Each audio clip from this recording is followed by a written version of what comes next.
If you love a prodigal, you can discover help and hope for your wilderness journey right here at the When You Love a Prodigal podcast, and also help and hope for your own life journey. I hope last week's episode really opened your eyes to how your prodigal is, has been, and will be a gift from God to you.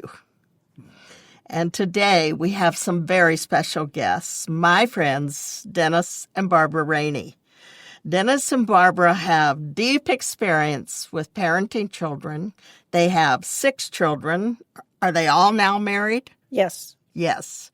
And 27 grandchildren. I can't even comprehend that. It's a big number. It's a huge number. Dennis and Barbara co-founded Cruise Family Life Ministry and led it for 43 years.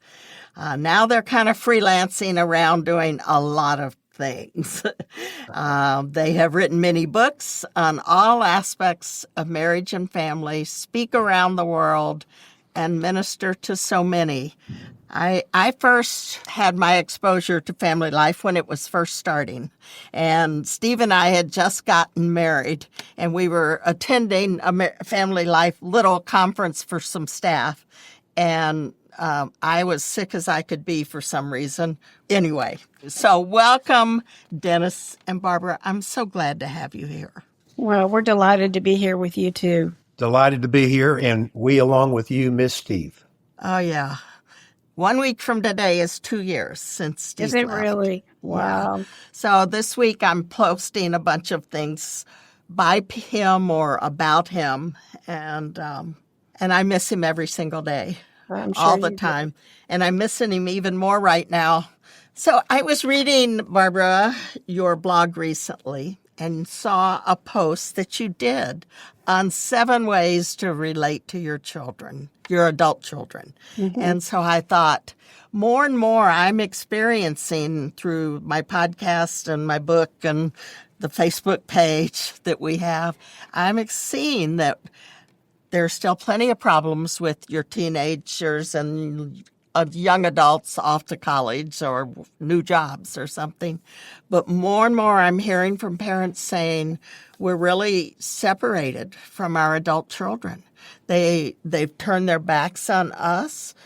They've turned their backs on their faith. And in some cases, we never even have connection with them anymore. They're just heartbroken, which I'm sure you understand. Mm-hmm. And so it seemed to me that if we can give them some help on relating to their kids, that will make it harder for that to happen so that they are learning better how God is working through them, but also in them. That we will learn that. Mm-hmm. That if we can handle things better than maybe we might naturally, perhaps there will be less of that happening, that they'll be able to hold on to those relationships and not feel rejected. Because I know off the top of my head about 5 families that they're experiencing that right now. And I know there are many more, but those are good friends of mine. And it's sad. So I'm going to say first to my listeners what I always say to you. Pay attention to what speaks to you when God whispers in your ear something, and write it down. Because every time I think I'll remember that, I don't. And so if God gives you an insight from what Dennis and Barbara share, write it down so that you can really seek to apply it and let God work on it. So first, I just want us, before I ask some specific questions, I want to spend some time on those 7 things that you mentioned and phrases that I loved as I was listening and reading all the things, because I've listened to your podcast too. Here's some phrases I'll throw out to remind you of your 7 things. First, you said, ask God for wisdom. If you're going to raise children, and especially as they get older, actually, ask God for wisdom. And I loved you said act like an adult yourself, and because sometimes we don't. Remember grace and love and mercy. Admit when you're wrong. Become smaller. That one I hope you really can. So I'm just going to kind of give it to you and let you start talking, and I'll jump in occasionally. So what are those 7? Well, the first one I'd mention is we're reminded of in Psalm 127, verse 4. It compares children to like arrows in the hand of a warrior. Mm-hmm. So are the children of one's youth. And I think what God's trying to get across to us, using the metaphor of archery and a target, is that our children were given to us to raise them to let go and to raise them to be independently dependent upon Jesus Christ. You're not trying to create dependence back upon you as a parent and lengthen your heartstrings, but stay in relationship with them. But you got to let them grow up and make some of the same mistakes that we made when we were growing up. And I think as Barbara and I have looked at that, this is hard to, it's hard to let go. It is hard to let go. Mm-hmm. Tears come for sure.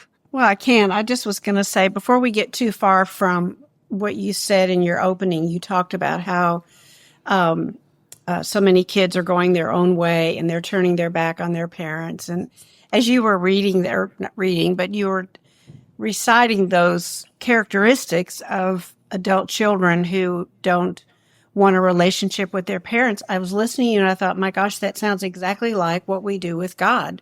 We turn our back on Him. We want to go our own way. We don't want a relationship with Him unless it's convenient and it meets my needs.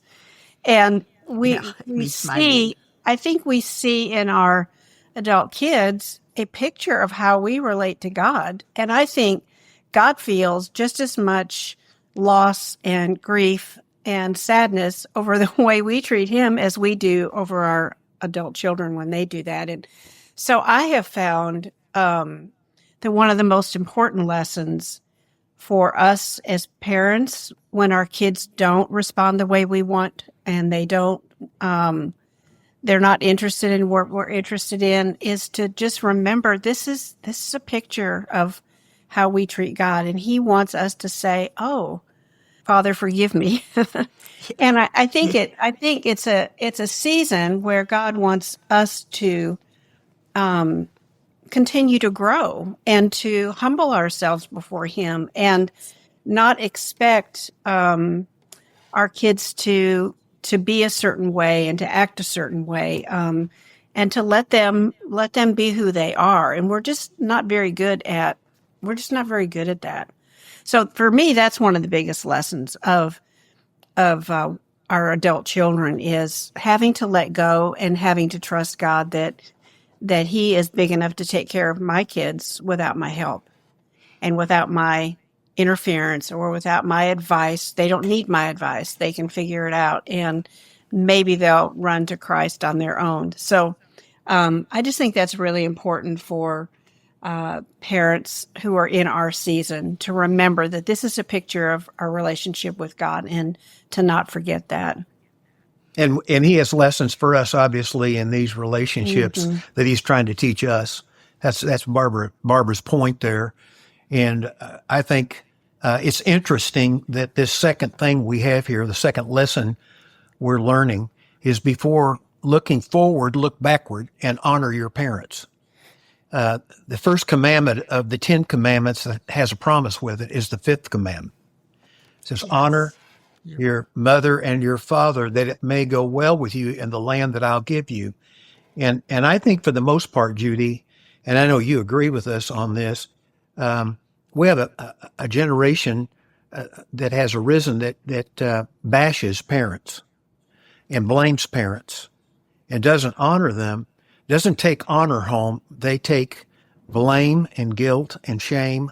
And certainly we as parents make mistakes. Yeah, and we deserve a lot of it. We make mistakes? Really? Yes, I think we do. Yeah. But Too many. one thing here that Barbara ought to share, it took her 20 years before she took honor home to her parents in the form of writing a tribute to her mom and dad. And she gave this to them one Christmas. Yeah, Dennis wrote a book called The Tribute years ago. I remember it. Yeah, and I actually wrote one to my parents as a result. There you go. good for you. Good for you. It was worth it, wasn't it? Yes, it was. Yeah. And when he wrote the book and started talking about it, I thought, well, that's a really nice idea, but I don't think I need to do that. And so that was kind of my position for a long time. And it wasn't so much that, well, anyway, it's just that the bottom line is I really didn't want to, because it didn't sound like it was an easy thing to do. But anyway, he kept pestering me and saying, you've got to do this. And Dennis, you pestered her. yes, he can do that.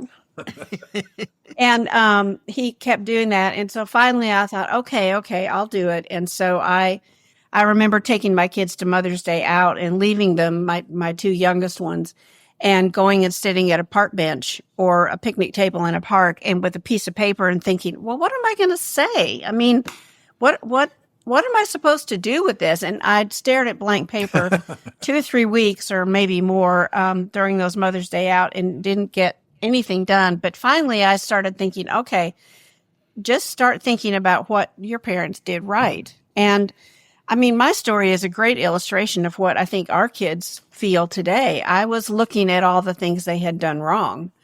They didn't raise me in the faith the way that I should have been, and they didn't, express love like I would have liked, and on and on. I had all these, I didn't ever have them listed on paper, but they were sure in my head and in my heart. And I had reasons that I felt like they had made mistakes. And so they probably had. And of course they had. Of course they had. They were a different generation. Yes, and they didn't know how to express love, and that wasn't a value of that culture, that World War II culture. And so I was holding them to the standard that I felt like they should have lived up to, when that wasn't something that they knew how to do. Anyway, so the process of writing the tribute was really good for me, because I realized there were things that they did do right.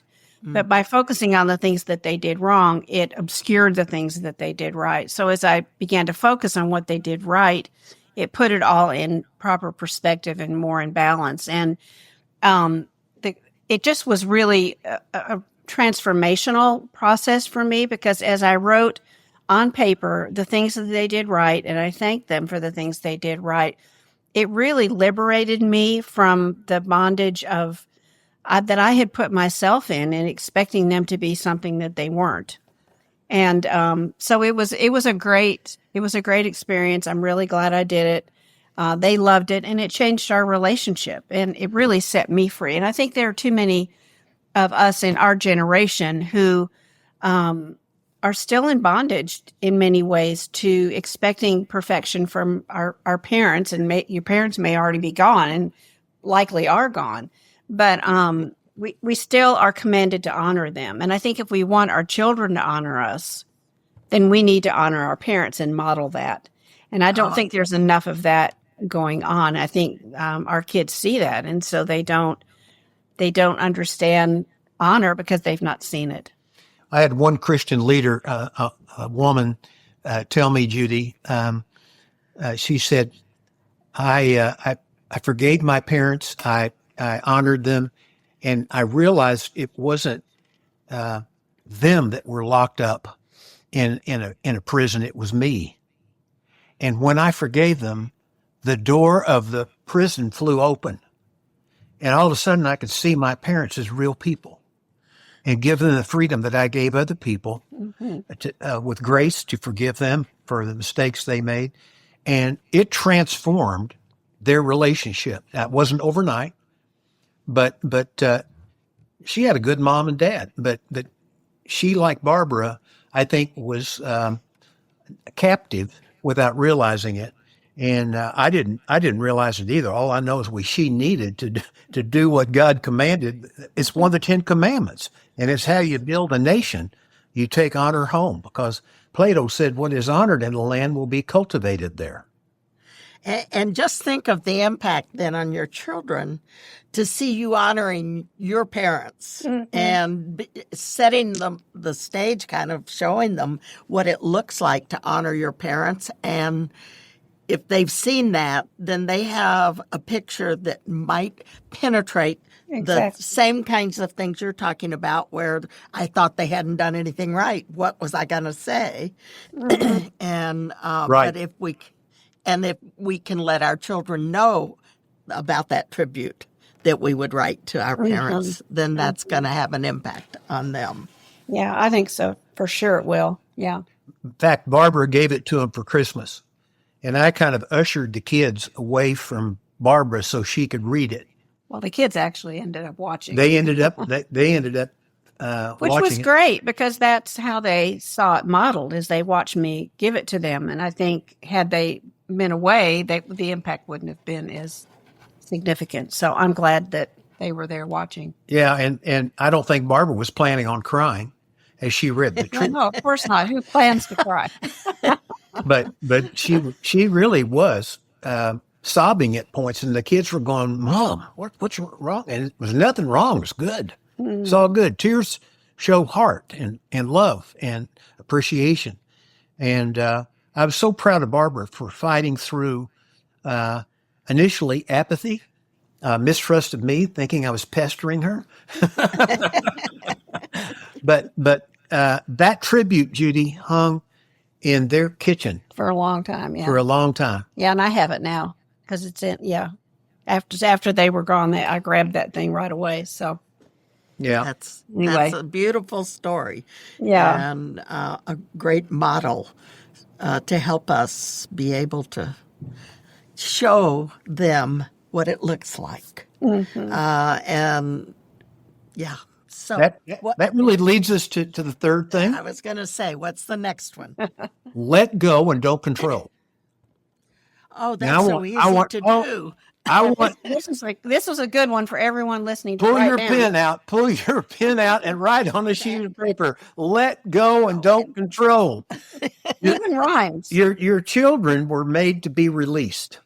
Absolutely. They were not made to be possessed. And I think the thing that makes it so hard is that we probably got that on the front end when they were little, because we wanted to be released from our parents. And so I think that made sense then. But, after you invest in them for 18 years each or longer, it's real hard to let go, because it's like, okay, I poured my life into you, and then you're going to walk away. Yeah. So Well, and if you don't see them making good decisions, Yeah, that that's- makes it even harder. Oh, it makes it even harder. you feel Yeah. like, I experienced it last week. Barbara had to tell me, Judy, don't say anything. Yeah, we were on a phone call with one of our adult kids, and he was wanting to give some instruction and remind this one, what the truth is and whatever. And I was going, no, stop. And I didn't. I really didn't. Yeah, So here, but it's just natural to want to keep guiding and coaching and correcting and directing, but we can't. Yeah. So here's four thoughts we have on this one: let go and don't control. The first one's a quote by Stephen Covey, who was the 7 Habits of Effective People. He said, "Begin with the end in mind." With your children, you have to begin with the end in mind. That means you need to be thinking of this arrow being aimed, let go, and at that point, you really do let go, whether it's first grade or in high school or college, or when you place her hand in the hand of a man that you don't know in marriage. It's a big deal. Second one, letting go begins with baby steps. We have a lot of helicopter parents hovering over their kids, thinking that the kids have got to have them involved in their lives. I get it. I feel it 110%. I'm with you. But you can't hold on and let go at the same time. Think about that. You can't hold on and let go at the same time. And perhaps that helicoptering and that holding on is part of what is causing a lot of them to now say, let go. I'm going away because you won't let go. Yeah, and I think they push back against us because they feel like we are being too controlling and we are too involved and we're saying too much. And so they want their space. Tell them what one of our sons said to you one time. About he didn't want any more sermons. Yeah, he said, "We've heard all your stuff, Dad. We don't need to hear what you believe anymore." I knew you'd like that, Judy. And he wasn't being mean, but he really... We've heard your stuff. Actually, Judy, I was telling him to listen to my radio show. And he said, I don't want to listen to your stuff. I live with said, your I've stuff. heard it all. And of course, we know they haven't heard it all, but they think they've heard it all. So, okay, let them think they've heard it all. And the third point I'd make underneath this one, be prepared to clarify your relationship with your child at major points of release that What happen does that mean? in to their lives. clarify it. College. As they leave and go to college, clarify the expectations. Yeah, what does that mean for them to be on their own? Are they really on their own? Or what is this going to look like where we're paying? So this is what we want to know. And you're on your own. You don't have to tell us what you're doing every day. I mean, clarify what that is, because it's when things are muddy and murky that we get our feelings hurt, because we're assuming they're going to call every day or whatever. I hope once a week or whatever. And the kids have no intention whatsoever. So if you clarify it on the front end, it just makes it easier for everybody. And when they get married, it's just not symbolic. For this cause, the scripture says, a man shall leave his mother and father and shall cleave to his wife. That means the mother and the dad have got to let go and let them cleave. Because if you don't... They can't leave if you don't let go. I actually had 6 conversations with the young man who got our youngest hand, Laura. So I'd gotten fully trained by the time I did this, Judy, and I was loaded for bear with him. And I looked at him and I said, if you ever sense that Barbara or I are overstepping our bounds in your marriage, I want you to call me. I want you to get right on the phone. We don't need any triangles in this family. Come right to me. And if it's Barbara and I will talk about it. If it's me, I'll talk to Barbara about that too. The point is create an openness where expectations can be expressed in an honest, truthful way. There's a lot of Christians that really don't want authenticity. Authenticity, and honesty sometimes hurts, but it's how you build a relationship that goes the distance. So does that make sense? Oh, it does make sense. And it's really hard. I had one with one of my sons-in-law that I had some thoughts that he should have, I thought. and it took 2 or 3 conversations and I shut up. Yeah. I just had to say, okay, you're in God's hands and you all are together and I am letting go. Yeah, that's really true. A friend of ours, Stu and Linda Weber, when they saw their boys get married, she took the apron strings. Literal apron. Took an apron and cut the strings off. And gave the husband the scissors to cut the apron strings. And so they're sitting there holding the apron strings in their hands at the altar, symbolically saying, we're going to let go. We got to move on to this 4th lesson we learned, because this is a big one too. You go ahead, sweetie. Oh, so this is one of my favorite moments as we were getting ready to send our kids off one by one. And I don't remember, we may have already sent off 1 or 2, but we have really good friends here in town who also have 6 kids, but they were 10 years ahead of us. So their oldest was 10 years older than our oldest. And so it was really great to have somebody else we could watch and see what they were going through before we got there. And one day she said to me, when our kids were teenagers and we were about to start launching them out, she said, when you're raising your kids and they're little, you are really important in their lives, and you have to be important in their lives because they would die if you aren't important. If you're not the most important person in their life, if you're not really big in their lives, knowing everything, managing everything, controlling everything, they're too little. They would die. But what you have to realize as they grow up is that you as a parent need to get smaller. So it's the idea of this great big triangle, and this side of it, the base of it, is where you start out, and you're really big in your child's life, and you have to be, and God designed it to be that way. But by the time they leave, you have to be small. You have to get That's small, such and you have to picture. stay small. Great. Yeah. Very And helpful. It was so helpful to me, and just helped me understand what my place needed to be and my role and my size. They didn't want me to be big anymore. They don't need me to be big anymore. They don't need me to save them and rescue them anymore. They have to figure that out because we want them to go to God. He's the one that needs to rescue them. So we love sharing that with parents of adult kids because it resonates every time. The idea of becoming smaller makes sense. And I think it's really helpful because it helps us. It just helps us grasp onto what God envisioned. And it's absolutely a picture of what you were saying. All the need is there at the beginning, but as they grow, it's less and less. Less and less. So go ahead, Dennis. John 3:30, John the Baptist said this, he must increase. And I must decrease. But I must decrease. And it's a model of parenting. It's an assignment from God, and it's no fun sometimes.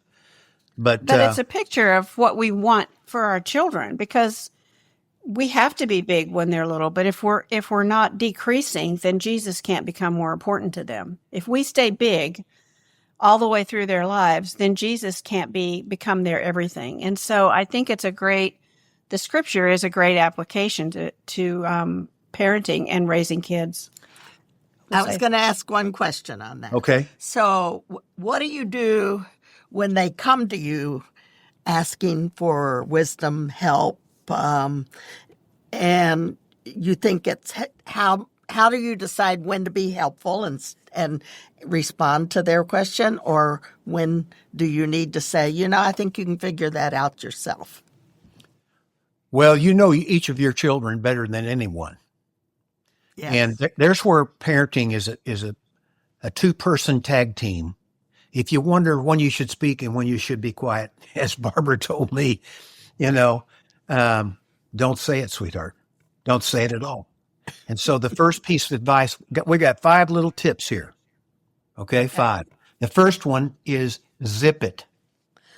Zip the lips. Because it's better to say too little than to say too much.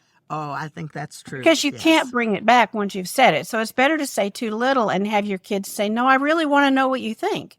That's just a much better place to be in than saying too much. And then they say, would you button it? And, then you get your feelings hurt. So zip it. And if there's work, I went to my son-in-law, the last one, I said, if I don't zip it, nail me, call me. Laura's husband's name is Josh. And I told Josh, I said, my phone number's in your phone. Call me. And it's hard because you're watching things happen and they're raising their kids and they aren't raising them like we did, Judy. No, they aren't. Did you notice that? Yes. A second one where he mentioned this, but retire the preaching daddy and the teaching mommy. Be a cheerleader. And don't offer advice unless asked. And in the rare case they ask your advice, like Judy's children ask her all the time, then you know what? Just become a life coach who's on call. If they want to call, they can do that. But if they don't ask, man, it's so tough. The third thing, give up on manipulation. Give up on manipulation, playing games. or sending too many books or, just what we think are just helpful suggestions feel like high control management to them. Yeah. Number 4, don't rescue or be an enabler. Every parent, and Judy, you've experienced this, I know we've talked about it. Every parent is set up and wired to be a rescuer. Absolutely. A mommy is a mommy when she sees her son, whether he's 40 or 4. and he scrapes his knee, she's going to run in there to put a Band-Aid on it, and bandage. So retire the rescuer. You got to rewire your instincts and clarify with your kids. Now, this is tough, but you got to live with this. Clarify with your kids, you are not going to rescue them when they get in a tough spot. And that's really, really hard. But honestly, Barbara and I have found that if you don't retire the rescuing parent as they're in their 30s and 40s, you're going to create an emotional cripple. Mm-hmm. Somebody, a young man or a young lady who has to run home to mommy or run home to daddy. That's not a healthy relationship in that marriage for them either. Well, No, that's true. It's not. Number 5 on this one, surrender your desire to see your ideas and values take root in your children as you watch them do relationships, raise their own children, and make decisions. They will do it differently. Excuse me, I know you're a grammar Nazi. I'm a grammar Nazi, no doubt about it. You and Barbara are the same cloth. Yeah. That's enough on that one. I mean, just surrender your desire to see your ideas multiply through your But kids. it's not an easy thing to do. no, it's not. And I think, I keep reminding myself that God knows, and He has plans for our kids, and He wants to accomplish those plans. And I think the problem is I think we get in the way of what God's trying to do sometimes by rescuing them and trying to fix it for them, when the very best thing for them to do is to get to a place where they have to call on God. And so I think that as hard as it is to not rescue and to not help, it's the best thing to do is to let them fall, let them not have enough money for rent for the month, or whatever the consequence might be, because that's how they grow up. It's how we grew up. Yeah. And we have to let them do it. All right, real quick. Summary. Number 1, remember the goal of parenting is for them to be independently dependent upon Jesus Christ. Number 2, before going forward, look backwards and honor your parents. Number 3, let go and don't control. Number 4, get smaller, not bigger in your child's life. And number 5, this is so healthy. Create a safe relationship. You know how to do that? Ask your child what that looks like. Let him or her or You them, understand it. husband and wife, because they got an opinion on that. It's not that your opinion as a parent doesn't matter, but this isn't about us. It's about them. Amen. And so ask them, how can we create a safe relationship going forward? And ask them to define it. And I would say get your pen and paper out at that point and write down what they say. Well, that would say something to the kid if you actually wrote down yeah. what they said to you and Yeah. They would kept be it, put it they on the would be fridge. thrilled. Yeah.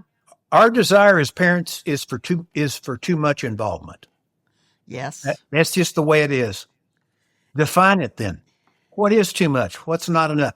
So tell her what our kids told us when we asked them, okay, how often do you want to see us and what that looks like on an ongoing Yeah, basis? this was quite a few years ago, but we were staying with one of them, and he said, you all are just not coming enough.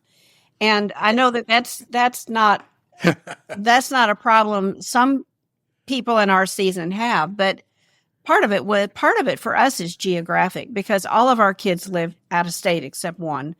And all of them, some of them we can't see without buying plane tickets.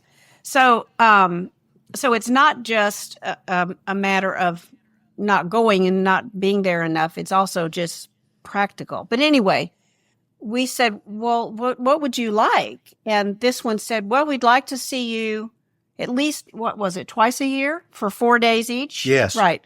So we'd like to see we'd like for you to come for at least twice a year and stay for 4 days. So we did the math real quick. And that didn't count the travel days. Yeah. So Right. we did the math, and we added up 4 days times 2 times 6 kids plus 2 days of travel on either end for the one, because at the time this was by the time that our son told us this, he was living in Seattle.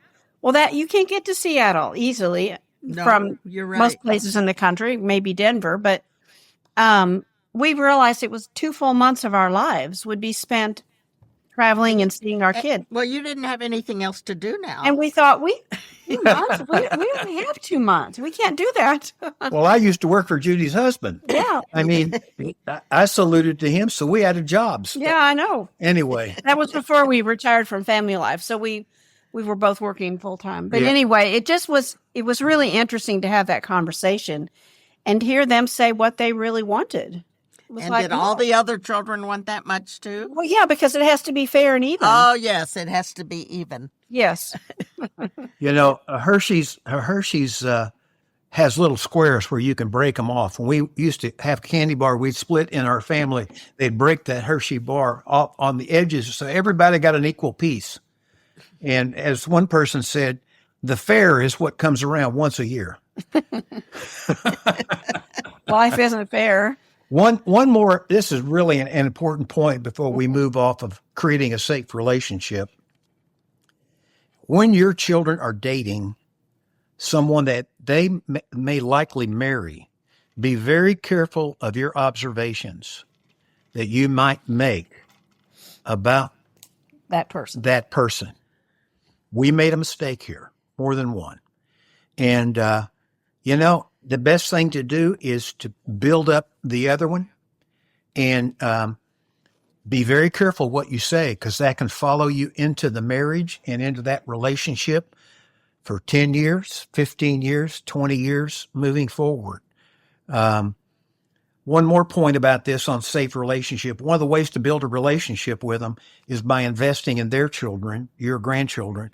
And one of the ways we did this, Judy, was we had a road trip to the Creation Museum.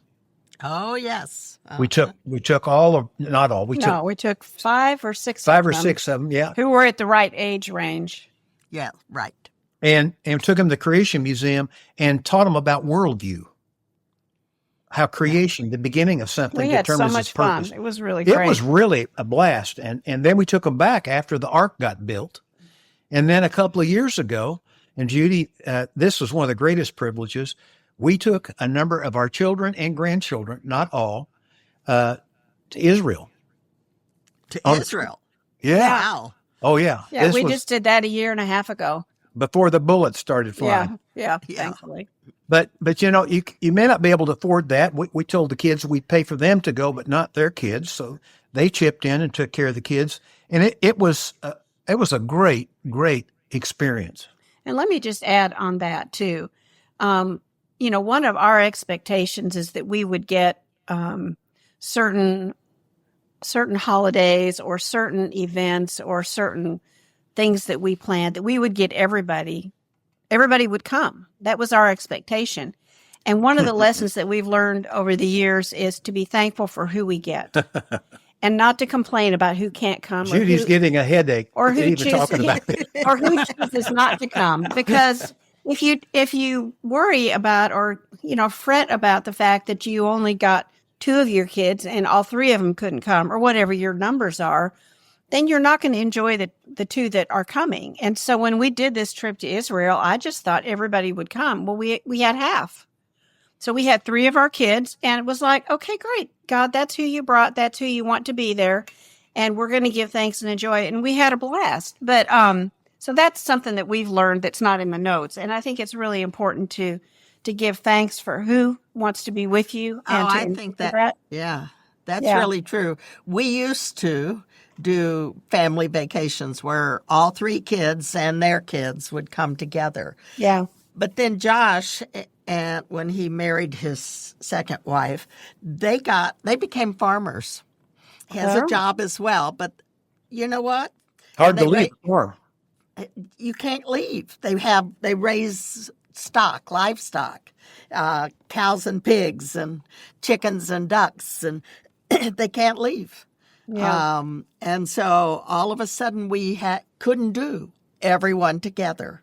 And it's taken me a while to accept that. I love it when we're all together, and I want my kids to still love each other and know each other. Right. And I Sure. want Right. the cousins to know each other. Cousins that be friends, yeah. So course. I see what you're saying. That's a hard thing, but Mm-hmm. you have to appreciate what you can have. The only Yeah, time and they it's- all got together is when Steve died, Yeah. and they came for that. So I don't Right. want to have to create that again.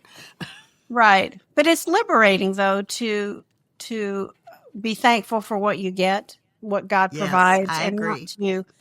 not to bemoan what you don't get. I mean, it's no fun. And Right. so it's really a better position to take to give thanks for who And they God will appreciate that you are enjoying them, and Yeah, fewer is easier than a whole lot. it is Yeah, easier. no doubt. Right. All right, number 6, share and model, not preach or teach, your experience with Jesus Christ. Absolutely. Psalm 78, verses 5 through 8 warns us, don't raise your kids to be like the generation of Israelites who were stubborn and refused to listen to God. And this is one of my hobby horses that I get on my soapbox about this.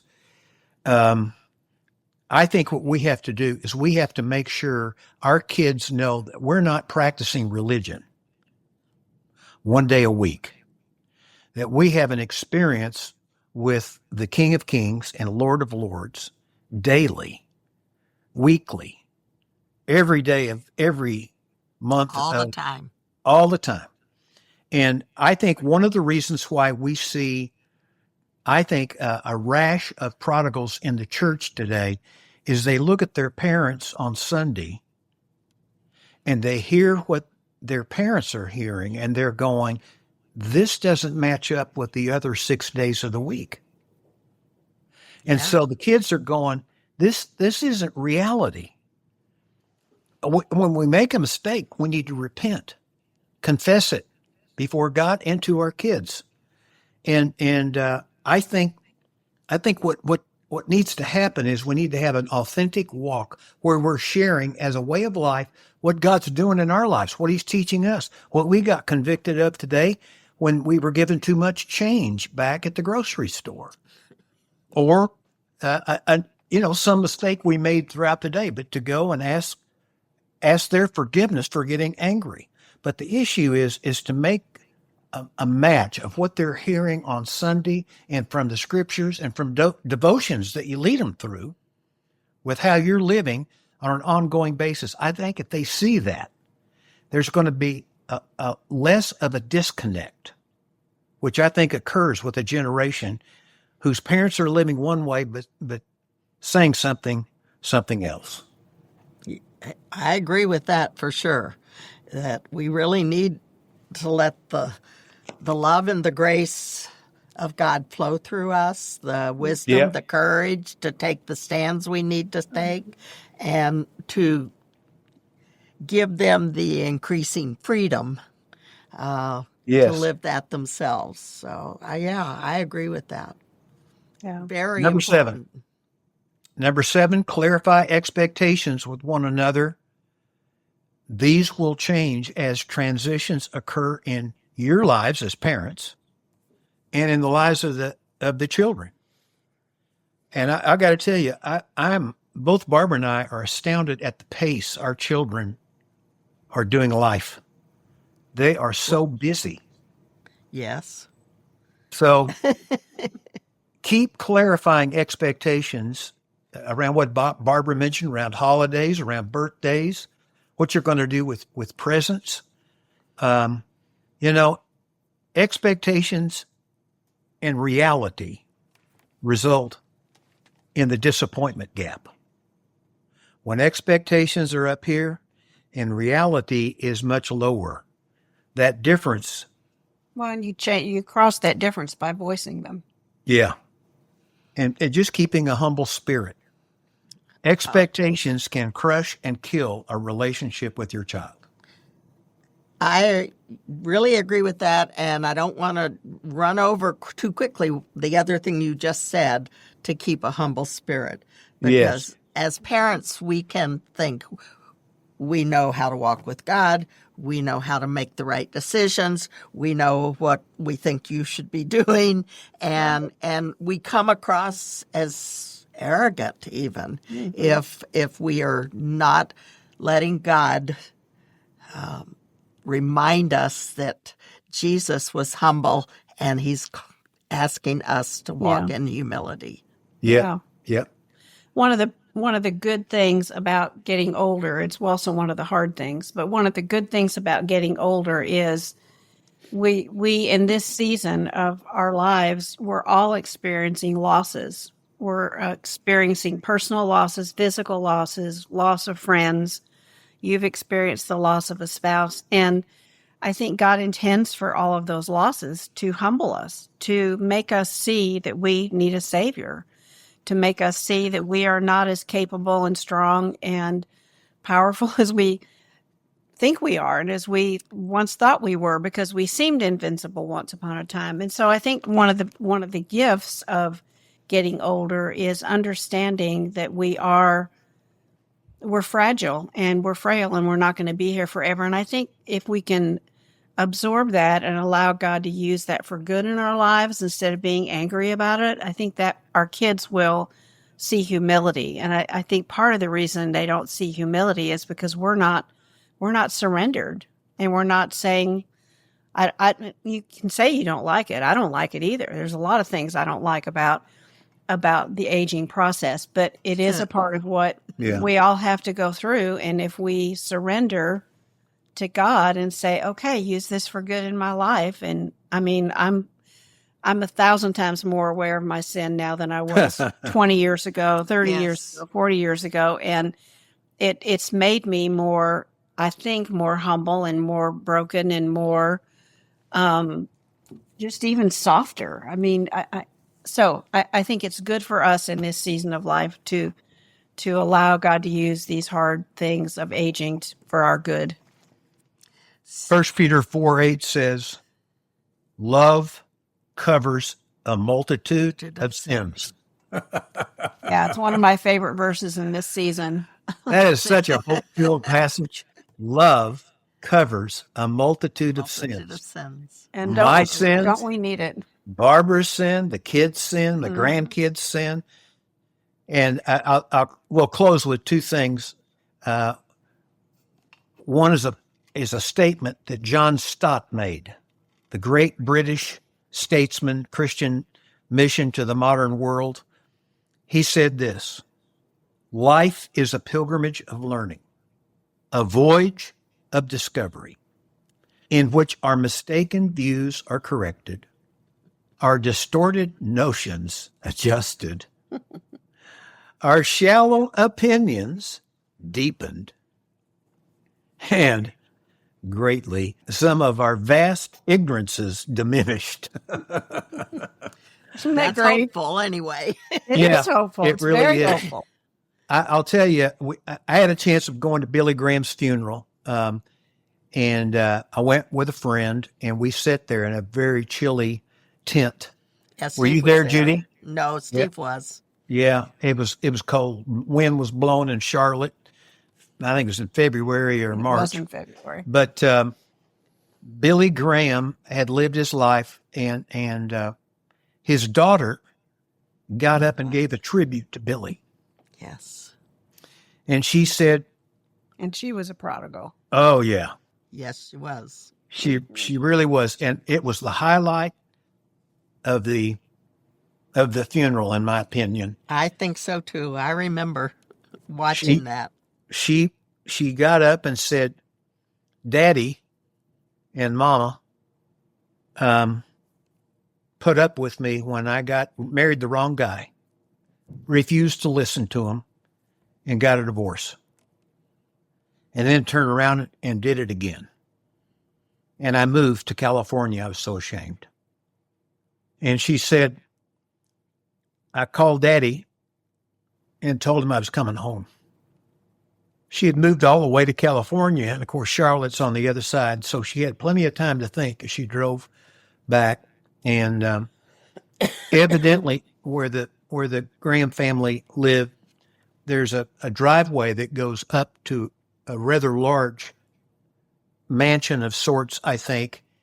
And I'm getting emotional because she told this story. Yeah. She said, as I turned the corner and headed up the hill, there was Daddy with both of his arms welcoming. Right.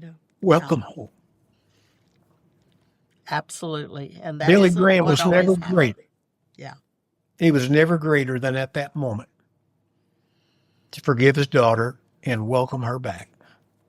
And she said that. Yeah, it's one of the best stories, and it happens a lot, but it also doesn't happen sometimes. Yeah. And the parents won't welcome them. Yeah, yeah. So, any last thoughts you want to share? This has been so full of really good ideas and good living practice. I think we've probably said too much, kind of like some adult parents do. Yeah, maybe. It's a privilege to be with you, though, Judy. Thanks for being on your podcast. I'm so glad that you're willing and available. I know your schedule's busy, so mine's been a little busy lately, too. So, Well, it's really fun to do this with you. I'm so glad you're doing a podcast. I'm really glad. Yes, when they first asked me to do a podcast for people with prodigals, I said, I've never even listened to a podcast. And I went, so I've learned, but I have good people here who'd help. Yeah. Well, it makes all the difference. Well, good for you. Well, thank you so much. And to my listeners, you have so many things to choose from that Dennis and Barbara has shared with you. And I'll try to make just a brief list in the show notes to help you if you didn't get them all written down. But ask God to show you how to apply this at whatever stage of life you and your kids are at, so that you have such a better opportunity and likelihood that you'll go forward and be able to enjoy each other in the future and not have that separation that can occur. So thank you. God bless you, Dennis and Barbara. God bless you to my listeners. And bless you too, Judy. Amen. Thank you. Amen.